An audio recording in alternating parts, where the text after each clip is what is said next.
just a little bit about where we're going to go today. We're going to hear different perspectives of implementation MTSS journeys, and you will hear some stories from Kim Young, from Susan Robertson, and I'm excited because we have a principal that's going to pop in from a meeting that he was able to join us today for just a few minutes. Then we're going to look at a few resources that are there, and then really throughout the time, takeaways, lessons learned, and what might be your next step.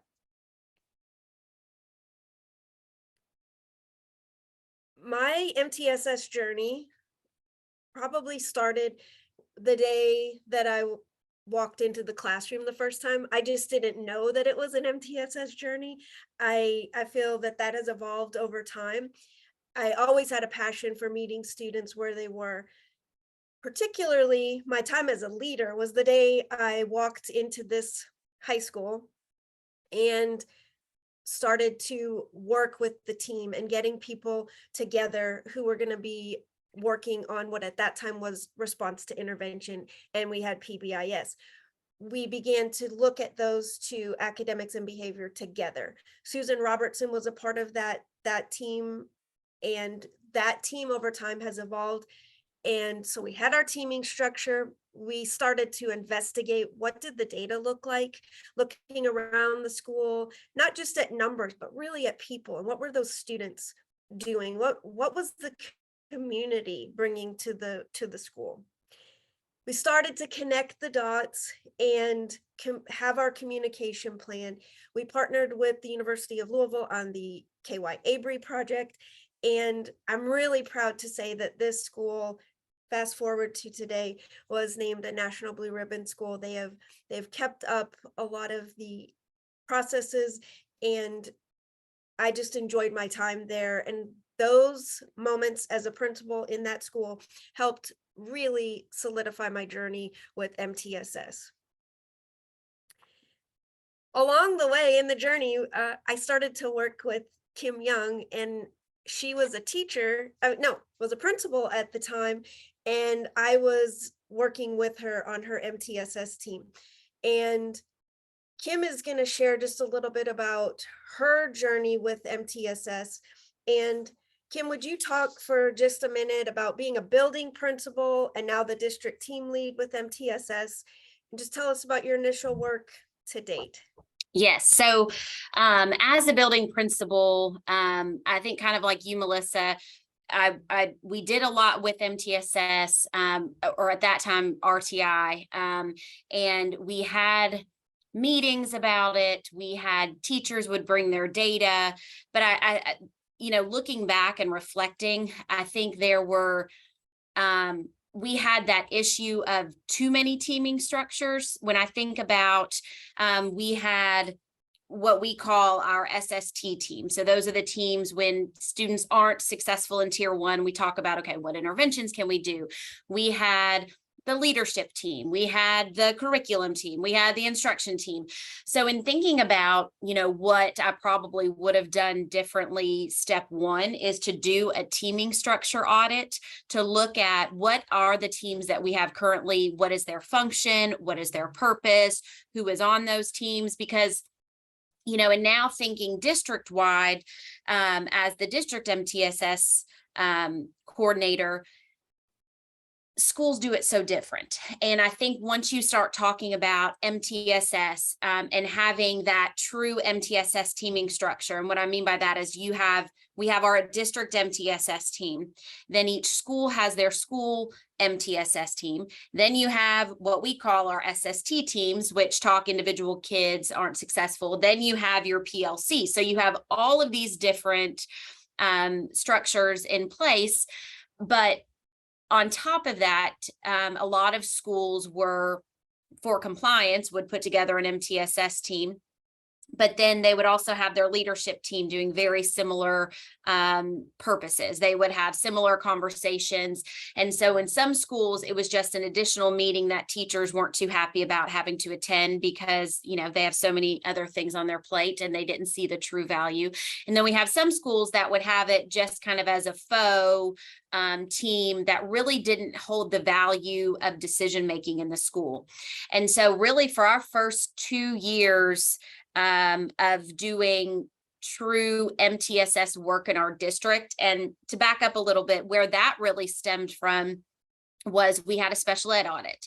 And after the special ed audit, it came out that we were going to be on our ICAP in the audit was we had to strengthen our MTSS system. So it put us, we had to do it. And thank goodness, because it really made us think and stop and look at our systems and structures. And so our first 2 years after that audit, as we were implementing this in a more structured way, our first goal was 100% of schools will have a functioning MTSS team that moved beyond compliance. And so really the first 2 years, we were just working on tightening up our teaming structures, taking schools through the teaming structure audits to look at what are your teams you have in place, who's on it, what are the functions, what are the purposes. Get that set first, because without that foundational piece, it wasn't going to be seen as valued. You know, when the second piece, so, you know, year 3 and 4 of doing this, and every month we met as a district team, we brought data, we set goals, we monitored the goals that we were doing. We had a nice big action plan, but it still felt empty. And I know you fellow principals, I'm sure you've done meetings, or, you know, you're looking at your CSIP work, or you're looking at goals, and you identify issues through data, but then it's like, okay, how do we go to that next step and do something with this information? And so I feel like that was the rut we were stuck in. So we really, you know, and partnered with OVEC and partnered with KDE to look at how does this team really mesh in with everything that we do anyways? And so we are now to the point where our MTSS team leads our CDIP work for the district. And we were hoping to model that for the schools so that their MTSS team does their CSIP. If you think about the purpose of an MTSS team, they're looking at data, they're setting goals, they're making decisions. So instead of setting this whole other realm of goals, we wanted it to really mesh with what the school was doing and to make more of an impact. And so that our MTSS teams now, they look at the data, they analyze, they do the needs assessment for the CSIP, they develop the goals for the CSIP, and now we're going to start into the monitoring of those goals in our CSIP, and CDIP. So we're excited about where that's come. It's been a process. We have also built our data timeline. So looking at an entire year and saying at the, you know, in the spring of the prior year, we decide when we want to look at different pieces of data, and already have that set in our year for our meetings are essentially set that prior year. So we know our purpose, we know where we're going, and we're hoping that those decisions can really make an impact on our district and on our students. And that third piece, I think that really was something we learned along the way, was the professional growth as a group. I think, you know, we got into the work, we had our action plans, we were working hard, and I kept hitting a wall with some schools and with some people on the team, and we would make decisions and we think we'd all be on the same page, and then I'd have a school go rogue and they still didn't have teachers on their MTSS team, or they, you know, and it came back to that foundational, we're not on the same page with the understanding of MTSS and why we're doing this and that big whole purpose. So we then, after that, started on every single agenda item, putting in some learning. And we've really been chunking out the KY MTSS manual. That's been our starting place. Let's look at the why we do this to build that common understanding. And so we've also started embedding that because we also don't want it to stop at just the district team or the school team. It has to filter out to the teachers. So we do have on-demand trainings for new teachers, new to teaching or to the district, and for school MTSS teams, just on-demand trainings. It's just me talking about what our system looks like and why. And I'm going to revise it this year to add in more with the KYMTSS manual, since that's been a guiding force in our learning. So in just thinking of what MTSS is and what it's been in my journey with it, it's a commitment to the process. What is it? Sticking with it, keep the meetings going, and then learning and growing along the way. And that's a lot, Kim. And I think these images that are here really depict a lot of your journey, because there was such a commitment to the time, putting it on the calendar, and simply doing the process and realizing that it was continuous. Mm-hmm. And I love that over the years, there's still been a commitment to have the time, have it on the calendar. And that was for a long time, not just saying this meeting, when can we all meet next? It was ahead of time so that it could be on people's calendars. And it was just, this is the way we do our work. Yes. We'll hear some more from you along your journey, but I see that Matt Osborne has joined Susan Robertson, and thank you so much. I know that, Matt, you've had quite a journey with MTSS, and some of that was at Elkhorn Elementary and beyond. And I just had some images that resonated with me as I thought about Elkhorn Elementary, and it was lots of gears going, continuous movement, and a lot of communication between the people. Would you share a little bit from the building principal role of this school and kind of your journey with MTSS? Yes, absolutely. And I'm sitting here with Susan. We're both on screen here, who was with Kentucky Abry at the time. And we had partnered together, and you and Kim have both talked a lot about, I'm hearing process and journey, and that's exactly what it is. We started this process 7 years ago at Elkhorn Elementary at this point. And it's been, it was a ever evolving and changing and growing and learning experience. And really, to start out, the first year, starting as principal, we had 154 discipline referrals that school year. TEL survey came out, and it really glaringly showed that teachers didn't feel supported in behavior, in classroom management and things like that. So we knew we had to make some big changes quick, and kind of first priority was the behavior aspect. And so while we have a leadership team within our school, we started to build this. It took several names. It was the Abry team to start out, then our school learning environment, and eventually our school MTSS team, but had representatives from all of our grade levels, departments, special education, instructional aides, somebody from every group, and then anybody else was invited to be a part of the discussions as well. And to start out, we were just very data oriented. We looked at school-wide behavior data. We started coming up with just common area expectations, new ways to celebrate our student successes and staff successes. And like I said, with it being a process, I'll tell you, as a new principal, I really had to kind of check my pride at the door and walk into the room. It started out with Susan and myself kind of being the co-facilitators and looking at a lot of the data. A lot of those things are hard to hear as a principal. You want to feel like things are going great, and they weren't. And so, but it was a place that we had open, risk-free conversations where teachers could truly share what the issues, concerns were, and we made some significant changes. I said this MTSS team was the driving force of change in everything that we did, and the first few years made major changes to our practices and our processes. And then, as we went along, we continue looking at the data. Every time that we would meet, we would bring together school-wide discipline data, academic data, look at where our needs were, look at where our priorities were, make changes. We had a process for communication where they would take those back to their teams, get input, come back to the table. So when you say it's a process, that's what it truly is. Month to month, we kind of reset the agenda, reset the focus. And, looking back on it, it ultimately led us down a great path. It was difficulty getting started, difficult journey at the beginning.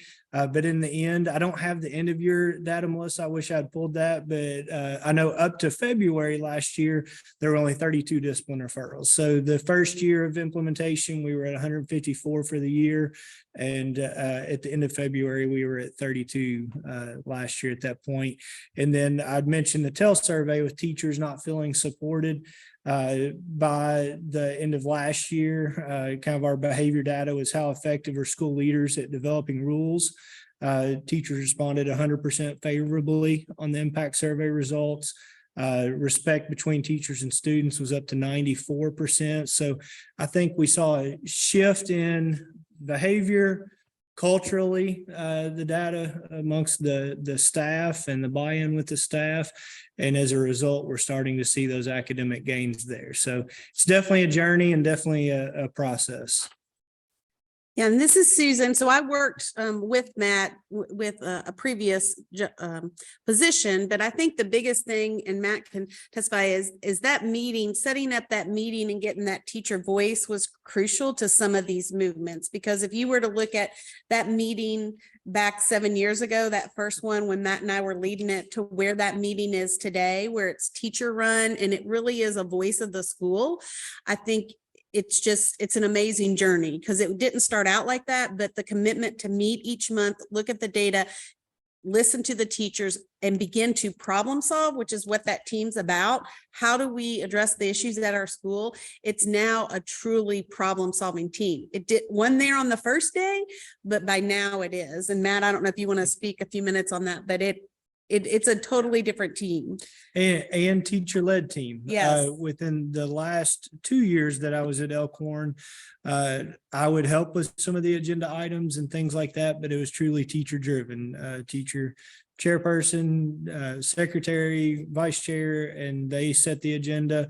They brought the data. I would help with the data, and then they would facilitate the discussions and problem solve and decide how we were going to move forward. So, it kind of, it really helped me as a school leader, with the communication out to the staff and getting buy-in with the staff, and having a team that is truly data driven and making those decisions to better our program.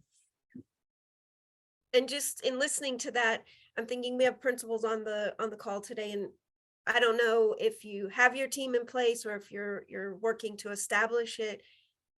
To get to the point where it's teacher-led is over time. And Matt, I like how you said it's teacher-led. You still continue to be an active member of the team. It didn't mean you left it to them and you were a part of it also. Right. And I believe at the time you joined as principal, there'd been 4 principals working on this in a pretty short time. So what I want to say, I guess, is it isn't clean. It's messy. We can't just wrap it up and put a bow on it. We have to keep going with the process. Correct. Yeah. And the fact that, a new principal's in it now and the process is still standing. I think that is a true testament to the strength of a functioning team, is that it carries on without that one person there. Yes. Yeah, that's a great point, Kim. We talked a lot about collective efficacy over the years, and that was kind of where we were when I started there. There was a lot of leadership turnover in a short period of time, and that was kind of the common message. If there continues to be leadership turnover, where does that leave us? And I think that through this work, the school is stronger for it. And regardless of the leadership, the teacher leadership is there, and that collective efficacy is there. Yeah. Great. I really appreciate your time. I know that you had a different commitment and just happened to be where Susan was. And thank you so much for sharing. And before Matt leaves, does anyone in the room have a question they'd like to ask Matt about his role with MTSS as a principal, either in the chat or it's fine to unmute and just ask him.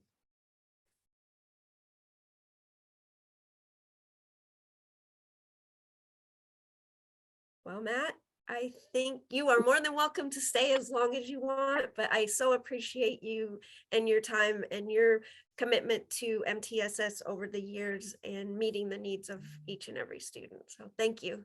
Absolutely. Thank you. Well, we want to hear from you in the room. And so we've talked, all of us, about it being a journey, and you see some different parts of a journey here, different roads. And I want you to think for a minute with your role as the building principal, where are you right now in your MTSS journey? And you can annotate if you want, you can put it in the chat.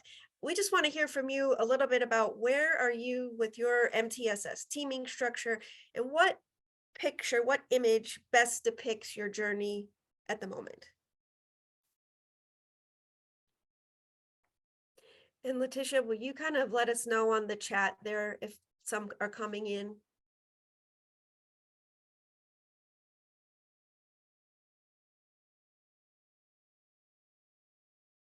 Give you a second to think about it. Got don't- 1-1-6 so far. 1-6. Yeah, the roundabout comes up quite frequently because there's multiple points of entry and you can change directions if you need to. 2 or 3. Feel like you're in a traffic jam or fast speed. And I think ultimately I would love 1, just riding off into the sunset, that every part of the framework was running efficiently. And sometimes you just feel like 5, like you're in a construction zone. Anybody else, Letitia? That's Nope, a few more 6s, but I think we're getting the gist. okay. Just keep that in mind, that you may throughout your journey experience all 7 of these images and continue to build the process. As we go, feel free to ask questions, and we're going to dive into a little bit of the content. I want you to think about MTSS as a cascading system. I love this because it means we are all a part of a team in this journey. We're gonna, for the purposes of this session, really focus in on the leadership part, but I want you to think about you as a school leader being connected to your district team, as well as all the school staff. You really have such an integral part of that cascading system of supports, and just noticing there that it's system of supports. And you as the team lead or the facilitator of MTSS have a lot of connections to the district and to the school. Real quickly, KYMTSS, you can see here, has a definition, and that's really to establish some common language for us. It's centered on 6 essential elements that you can see there. This session is not on KYMTSS and those 6 essential elements, but I did just want to say that there are a lot of supports there to have a common understanding and common language of that, and that it's a preventative, proactive framework. You can see the 6 essential elements. It's in your slide deck for your reference. I want you to look at the umbrella a second and just watch all these things appearing under the umbrella. Think about, do any of these speak to where you are and some initiatives that you have under your framework?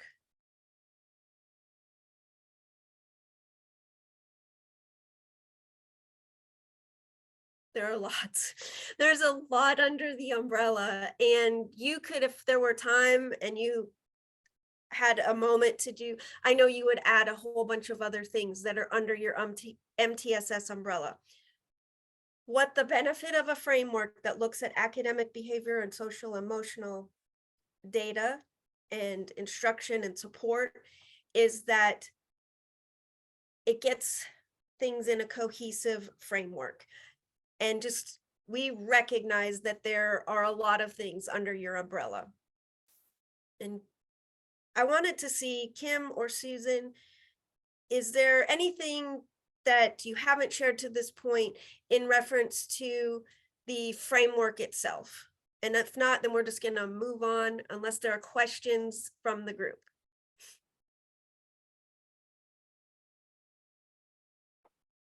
The umbrella, Melissa, I think is a great picture because everything we're doing really fits into an MTSS framework. So if you think about it, you know, whatever we're doing, are we trying to strengthen core? Are we trying to provide interventions for students who need supplemental or intensive support? But when we do things as a school or a district, we can fit it into. So if I want us to really embed in understanding standards and my teachers need help in deconstructing them, well, the purpose of that is so that they make sure their core instruction is where it needs to be. So it's really strengthening core. Or if I'm doing PLCs, right?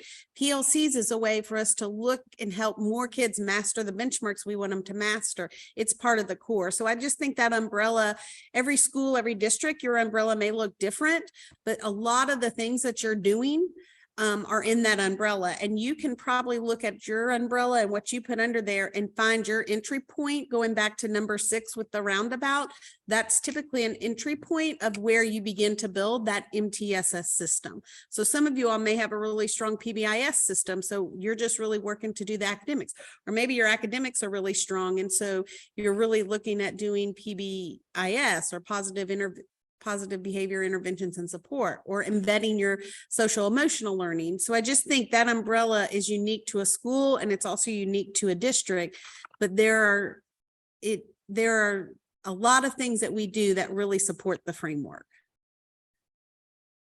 I'm gonna show a couple of resources that are here. I want to say that in the slide deck, we have the slides today. I'm also going to add a supplemental slide deck that elaborates on some of the other parts of the website. But for today, we're just going to focus on the teaming part. And 2 resources in particular that are on there. You'll see the implementation guide that Kim referenced earlier as something that she uses with her team. I've used it with a lot of teams, and I have to say it really guides through the process. And a new tool that's been released is the self-assessment tool for your team to be able to go through the 6 essential elements, have discussions about it, record some of the parts of where you are with your system, and then begin to action plan. That is intended to be something that you can download. You can personalize it for your school, for your district. If you want to add resources to it, you can, but it's really meant to be a bridge for you. And then the other is, if you are not a part of the KYMTSS newsletter that comes out each time, you can sign up for it there.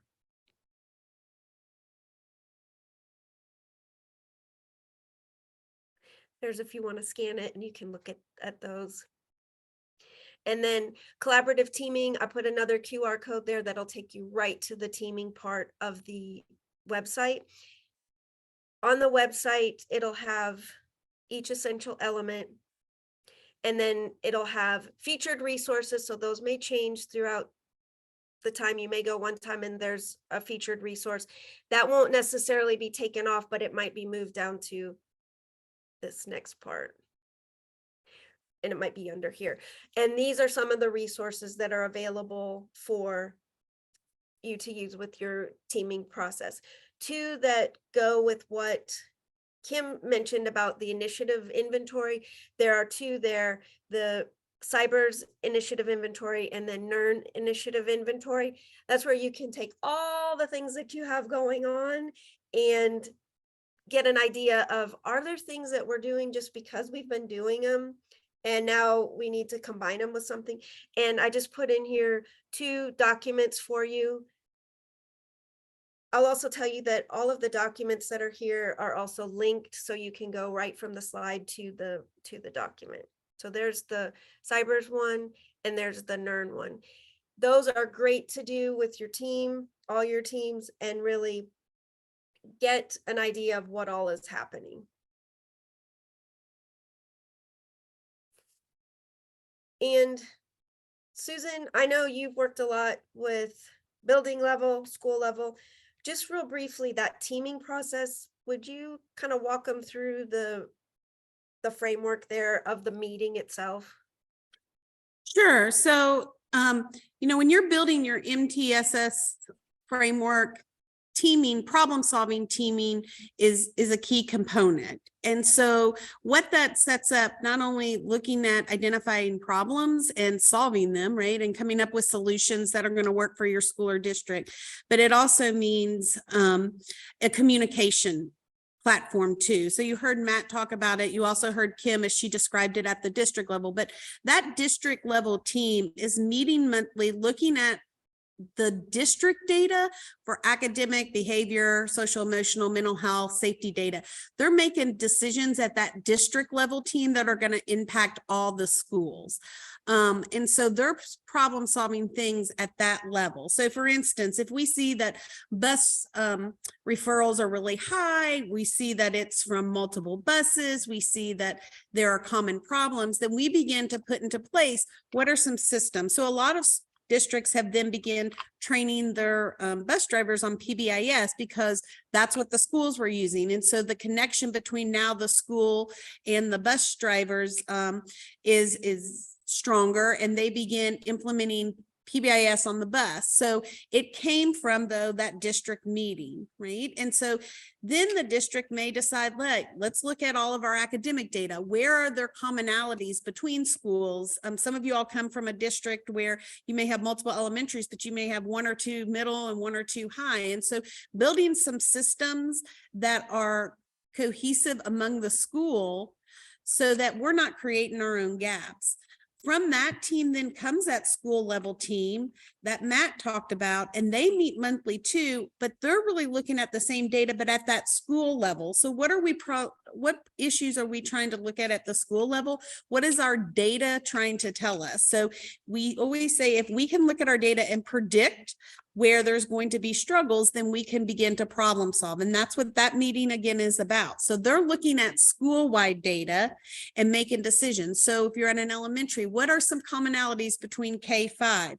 What is our universal screening data telling us? What is our even our common assessments or our diagnostics telling us that we can make? If I'm at the middle and high, then what are some things that we need to implement in every classroom? Doesn't matter the subject, that's going to help our students master the benchmarks we want them to master. And that school level team, you heard Matt say, it really is a representation. And so they're taking that back. And typically at the elementary, it may go back to a PLC and it's discussed there. At the middle and high, it's usually your content PLCs. And then from there, you would have that student intervention team. But as you can see on the screen, that district team and that school level team really work hand in hand with each other. So that communication is set up between them. Kim talked about it. They're doing things at the district level to make sure school level teams are functioning the way that they want them to.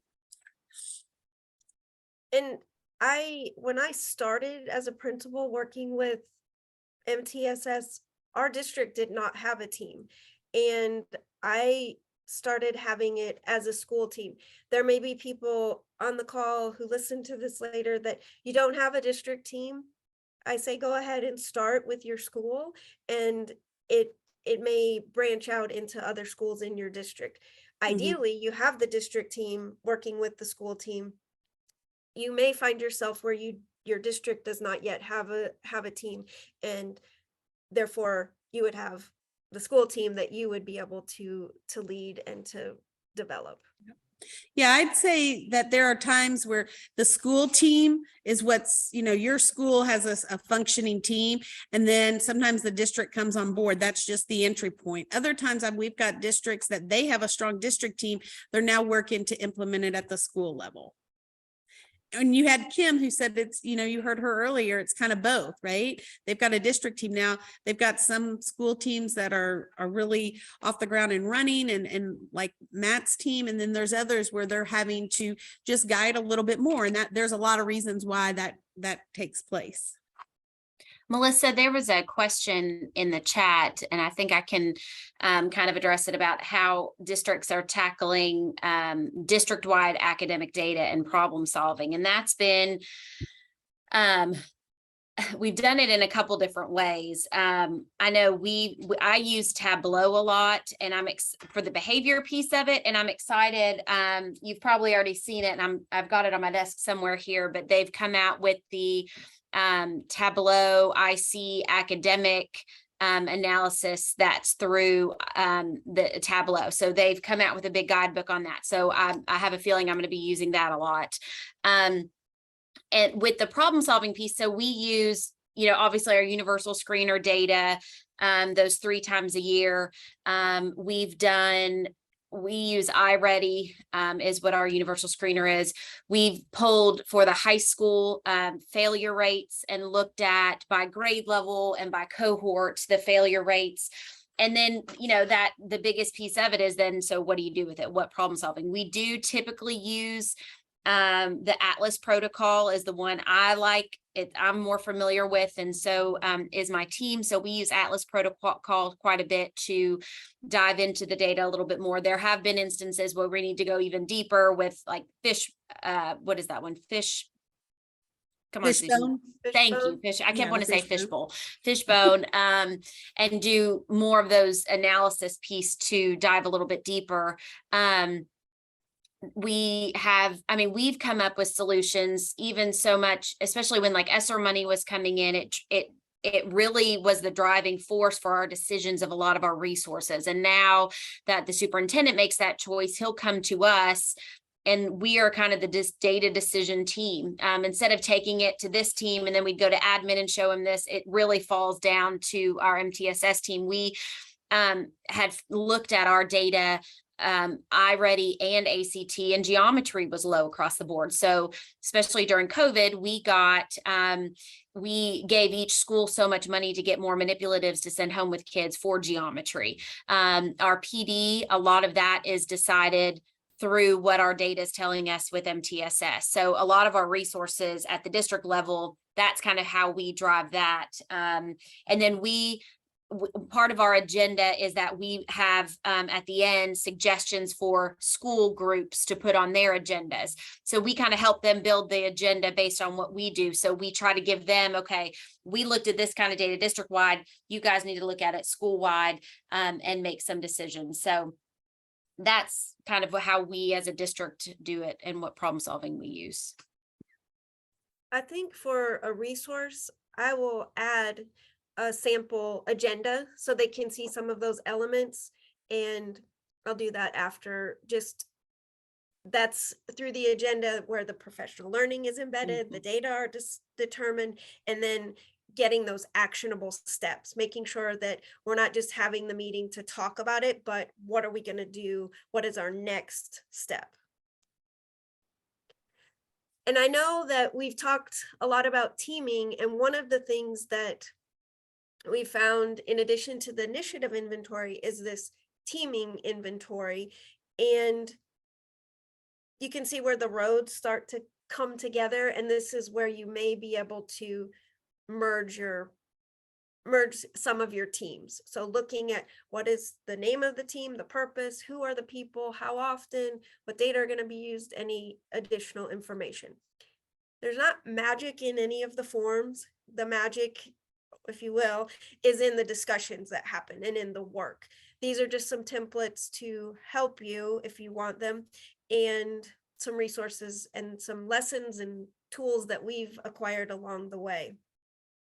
Yeah, I don't want you to think, oh, I've got to create another team, because you may already have a team at your building that is serving this purpose, whether it's called the MTSS team or not, or you may have one that you can just tweak a little bit and add that component. So some of our schools had a strong school level PBIS team. They began to add the academics, and through that became more of an MTSS. You may have an administrative team that has team leads on it, right? Or grade level leads on it, that you may meet with them weekly, but maybe one of those weeks it's really dedicated to the MTSS process.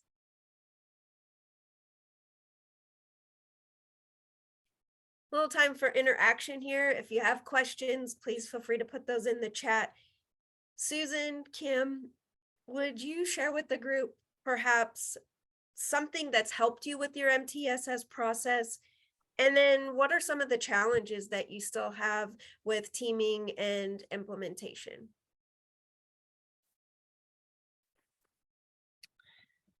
I think for me, I mean, just reaching out to KDE, to OVEC, whoever your cooperative is, doing it as a group, meeting other MTSS coordinators to get ideas. That's been the biggest help for me. What is that? The Center for Intensive Intervention has been a great website that I've used. And I think for us now, the biggest challenge is getting to that point of monitoring. They have to submit MTSS plans in the spring every year. So they have a plan set up and it can be changed throughout the year. So it's not a set plan that they, have to stick by.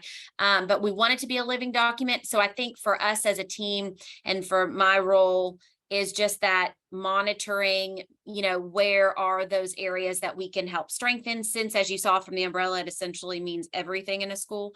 So just being that systems person and the consistency and the monitoring. And I would say I've been an administrator before too, is one, the commitment to the team, but then the learning, like Kim mentioned, during that team meeting. So time is precious. So sticking to, having roles, making sure we're on our, if we say we're spending 10 minutes, we do spend 10 minutes, making sure it doesn't run over. But during that time, as you're leading it, is beginning to put some professional learning in there. So for some of our school level teams, they're taking the guidance document, for instance, and they're spending 15 minutes on each meeting going over one of the 6 elements, like getting the people on the team very knowledgeable of MTSS, the 6 elements that KDE has outlined is part of it. So if we're just having a meeting and I'm just checking off boxes and okay, we looked at the data, but I'm not truly problem solving or deepening our understanding and what it looks like at our school or district, then that's where I would say kind of adjust it and think about what kind of learning can we do. I know Kim's done multiple activities where we've broken up into groups, or her team has broken up into groups and have dug deeper into something and then come back and shared. So a team meeting doesn't have to be boring. You can actually embed a lot of professional learning in that time. And there's a lot of collaboration that can happen when it's a safe, positive environment for that really represents the school community. That's super important, that your team reflects your school, making sure that you have school counselors, you have people that have knowledge of the family and community resources, academics, behavioral, all of those are represented at the table. And I think that's something that I know for me as a principal, that was something that I learned over time. And I just want to echo kind of, Kim, when you said that you reached out to other people. When I found myself as a principal implementing what at that time, as I said, was RTI, I needed external people even more than I knew, but I really needed just that person that I could run my agenda by as I was learning the information. And I'm going to say that after experience, after studying it, I am continuously learning. I don't think that part stops. We learn new resources, new ways to do things. What about a challenge that you faced with MTSS? One of the ones that sticks out to me is we had this communication gap. So we would talk all this great ideas. We would analyze this data. We'd come out with this is what we're going to do. And then we would leave the meeting. We come back next month and everyone's like, oh yeah, we did say that, right? And someone's like, well, I wasn't there. I don't know what's going on. And I was like, come on. And so we had to, get a matrix and come up with, here's the sequence of communication, or we would go talk to teachers and they know nothing about anything that had been decided or discussed, and there was no learning past whoever was sitting in the meeting. So we had to make sure we had representatives from each school on the team. So we did end up adding more people to the team. And B, it had to be, they now at the beginning of every meeting share out kind of our question of the day, almost like, how did you bring this communication to your teachers? We just try to keep finding new ways to help communication not stop with the people in the room. And I think that's still something we are challenged every week. So just trying to just keep figuring out ways to help the communication pipeline. And that people that are at the table for the team, what you're saying is then they have information they're bringing, expertise they're bringing, but they also have people with whom they're communicating when they leave. That's the hope. And at the school level, that would be the same structure. Susan, any challenges? No, I think Kim hit the biggest one, which is the communication. And they're also bringing to the table the concerns of the teachers or the school. So, they may come up and say, we're really struggling with implementing, supplemental interventions. Okay, well then let's do that. Or maybe you've implemented, I don't want to say let's do that. Let's figure out how to provide support for you for that.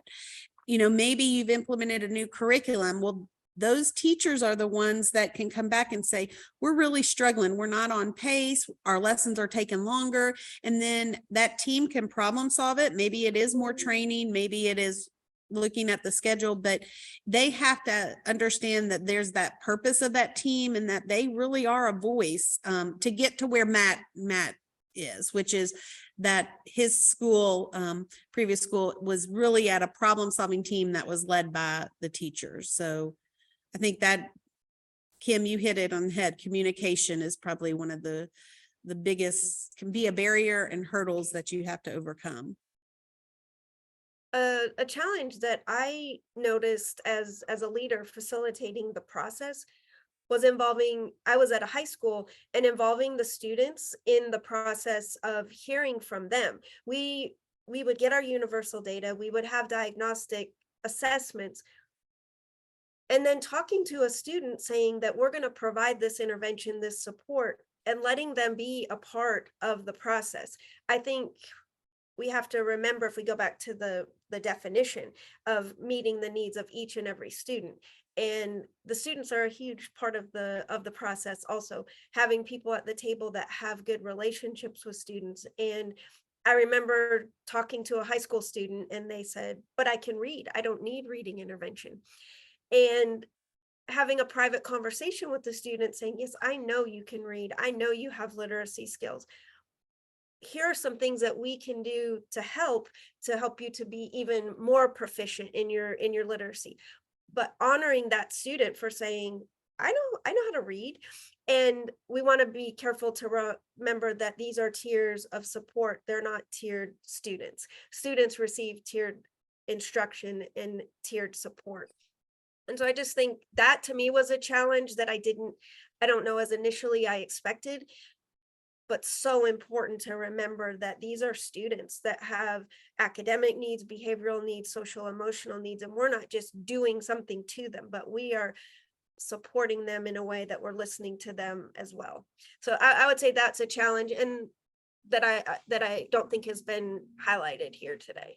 Well, I think you hit on it, Melissa, and it came to my mind, which is this isn't something that's going away. This is a way we do things to make sure the needs of all of our students are met.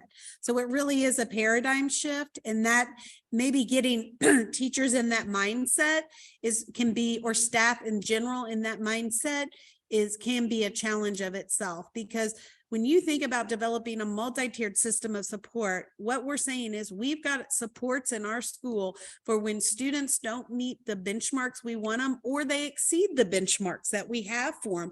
We've got a system in place to address them, to help them reach their fullest potential.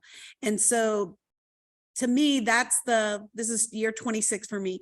That is the heart of this all. It's like, no, we know we're going to have students struggle. We know we're going to have students who are exceeding what we want, but we got to have some systems in place to help them close the gap or to exceed them beyond what they thought they were even capable of. So that mindset is huge for staff.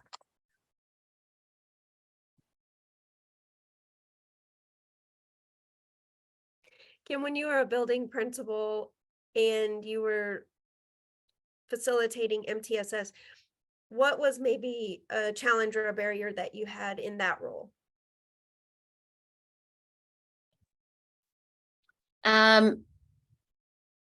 I think it was just getting that efficacy from the teachers. For me, I needed to build with them, just like I do at the district level of,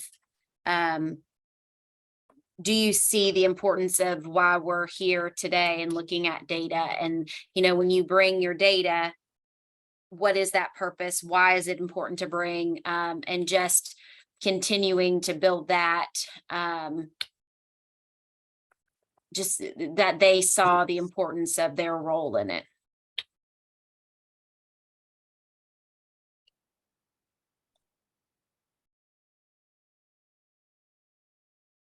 I want to go back to kind of this journey and knowing where we are, having some tools for where we're going. And these are both linked on there. I referenced them earlier. Just a reminder of wherever you are in the process, finding out through the inventories, whether it's data inventory, team inventories, initiative inventory, getting a clear picture of where you are, and then making some actionable steps. It doesn't have to be this huge thing all at once. Take it step by step, plan out your journey. And then something that I have found that I think is, as a building principal, super helpful is celebrate the wins, get some momentum with some small wins right away. I think having people talk about what's going well is very important. I also think listening, I think Matt referenced it, that it's not always the easiest thing when we're in the principal seat to hear this, but having that place where people can voice that is not going all rosy. So I think we acknowledge the barriers, but really celebrate the successes and set people up for success. This was something that I was in a session with people who facilitate MTSS across the country, and someone had shared this, and I thought it was pretty interesting in terms of thinking about our MTSS framework. If you look at the top row across, in order to be effective, all these different parts have to be in place. So when we think about continuous improvement and change theory, we have to have, muted myself, sorry. We have to have that understanding of the need. We have to agree on the change. If we don't have buy-in, and buy-in we know is so important. Going back to that one where I said, if we don't have understanding of need, we get the wrong focus. So we get off course. If we're missing defining our success, if we don't know where we're going, we have unclear outcomes. How do we know that we're going to get to where we want to? If we don't have a plan in place, we don't know what is our next step, there's confusion. And you heard from each of the administrators today that we can think it's clear at the table, but if we don't have a plan, a lot of times it doesn't get delivered to the right people. And so there's confusion. And then probably all of us have been in a place where we're not in a feedback loop and we feel like we're on a treadmill. And in order to have a continuous improvement process that is effective, we have to have all those areas. And this just was something that I wanted to share because it spoke to me about how we can get to the wrong focus, not have buy-in, unclear outcomes, confusion. And treadmills are awesome. As you know, from the beginning, I like to close my Apple rings. They're great for physical education, physical activity, not what we want in our work. A few more questions here I have for Susan and Kim, and you can go in whichever order you want. What has helped you? I think I did that one, sorry. This is so sorry, guys. What might you recommend to someone starting their journey? So say there are some principals on the call that they're starting it. What would you recommend for them as a place to start? I'll go. I mean, and I will, I joke about this with anybody that knows me well enough. I'd say get you a team in place. Start the teaming process. That is going to be your key to me. I've seen it just work so well with so many different schools and districts. Get that team in place. You may already have one. You may say, I just need help with an agenda, but having that team, to me, really starts to build, to bring everything that you're doing under that MTSS triangle in full place.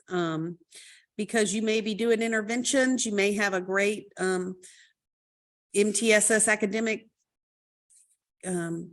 implementation, you may have great PBIS or MTSS behavior implementation, but there's a lot of times a lack of communication, and that team just kind of brings things together. It's that glue that starts holding it together. It can evaluate your MTSS. It can get feedback from the teachers, from the staff. We, a lot of times we'll put classified staff on our teams, but to me, I think the teaming is where it is. Problem solving teaming. I agree with Susan. I think the teaming structure is the first thing you need. And I think just learning from my mistake with it, like the teaming structure, but you have to layer in building that capacity in the team to understand their purpose. So making sure you set those purposes in all the structures you have. And then with that MTSS, that everyone knows what their role is on that team. So but yeah, teaming structure is definitely where you need to start. And on that, the team knowing their purpose, that has to be communicated multiple times. Yes. As principals have teachers and representation on their MTSS team, we have to continuously talk about the purpose. And I know when Kim, Susan, and I do an agenda, we have the purpose right on the agenda, and we say it every time. Every time. Every time. We talk about the roles every time. And we have, that's for another time, but each of the roles of the team, but reminding people of your purpose, what's your role, and then what's your responsibility. At the end of our meetings, we always have who's going to do what are you going to bring back? And there's accountability to it. And that commitment to the action, super important. But I would echo what they said about have a team, get started. And I would add, when you're having the team, you as the leader, have somebody that's kind of your listening partner, your coach, whatever you want to call them, that you can just have support externally. It's not, you can do it without that person, but I just think having someone that can help you as you're building your agenda and removing some of the challenges and barriers, it can help to have someone kind of a partner on your journey with you that you can just voice the ideas with. I want to share a couple resources with you. These are here for you, some sites that are helpful as you're on your MTSS journey, some that are more behavioral related, and some that are academic, behavioral, and social emotional. You also have regional cooperatives that are there to support you, whatever your cooperative is, that they have an MTSS point of contact, they have CRISA teams, they have staff that are there to support you with your framework, with academics, with behavior and social emotional. And then soon there will be some videos released that'll be it'll be a new resource with a video on MTSS overview with these all have supporting documents. You can read those there. And then there's technical assistance that you can have whenever you might need it to have support in your role. I put this in here for your reference. These are actually the people that you would contact if you don't know who they are. And then, sorry, we want to open it up to you if you have questions for Susan, for Kim, for me, for the group, something you want to share that you have found success as a principal leading an MTSS group. We'll give you just a second to either unmute or put a question in the chat. And if not, we'll go on, but I'll give a moment of pause.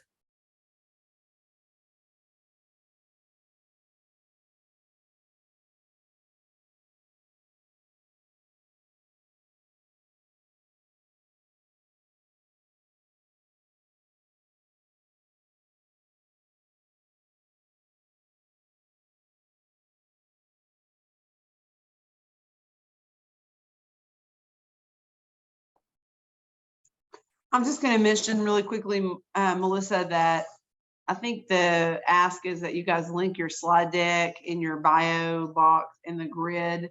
So this will be available in the grid, and then all the recordings from today will be available in the grid in the next couple of days. So as things come into your mind, and you may want to reference back to the slide deck, or you may want to email Melissa. I don't think we have any questions. And so I'm gonna conclude here with a couple more things. And I was taking off the Mentimeter because I'm not gonna do that with you all. Thinking about your journey, what is something that you'll do as a result of perhaps some of the discussion in this session? Or what would you be excited to share with others on your MTSS journey? If you have something, we'd love to hear from you. If you don't feel like you want to share that, I just encourage you to think about what is your next step in your journey.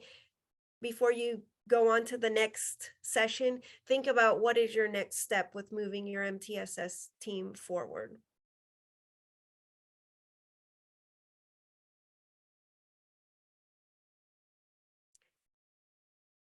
And then here is a way to contact me. And I put on this last slide, the supplemental slides, but I'll also upload those to the website. The supplemental slides just have some other additional support. I'll add the agenda, sample agenda. And then I host virtual office hours. And these are a time that I'm just hanging out on Teams. And if you have questions that you'd want to ask, it certainly can pop in there. If there's ever a time that these times don't work and you want something personal for you and your school, I'd be happy to help. I would strongly encourage the support with your co-op because they have people there to provide the support that you would need. And we thank you for your time. I want to thank each of you for being a part. And if we don't have any questions, we can let people move on to their next session. Thank you, Melissa. And that 12:40 to 3 o'clock is an optional round 9, closing comments, Q&A, the P3 folks. So when you leave this room, you'll be directed back into there and have an opportunity to do that sort of debrief closing. Thank you guys so much for presenting, Melissa Thank you. and company. Appreciate you all so much. Thank you.